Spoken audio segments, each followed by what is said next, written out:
Karong sobra bulan na lang matapos na ang school year 2019-2020 sa mga pampublikong eskwelahan. Ginadusok karon nga inayto ga ang suoton sa mga mograduar, ilisda na lang kini og sablay. Ano ang report ni Argil Relator?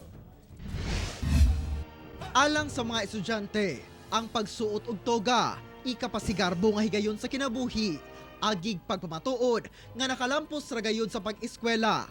Ang usa ka tailoring shop sa Artiaga Street, Davao City, busy na sa pagtahi og toga nga ginaparentahan.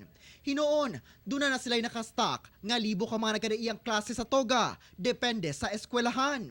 Apan sagad kuno nga nagatoga ang mga mugraduar na sa kolehiyo, masters o doctorate degree.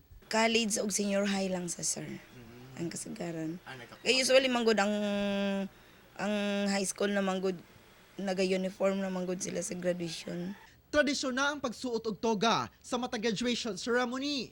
Apan sa proposal ni DepEd Undersecretary Alain Del Pascua nga sablay na ang gamiton alang sa end of school year rites sa elementary ug secondary school sa nasod. Nag-ugat kuno sa Western influence ang pagsuot og toga kung itandi sa sablay nga nagapromotar sa pagkamakabayan sa kabataan. As to whether we have already hammered a policy nga sablay na, again, let me reiterate, that is only a suggestion. Sa karon, wala pa'y gipagula nga bagong pulisiya ang DepEd nga ipatuman alang sa end of school year rites sa April 3, 2020. Kauban si Jojo Solarte sa kamera. Ako si Argil Relator para sa One Mindanao.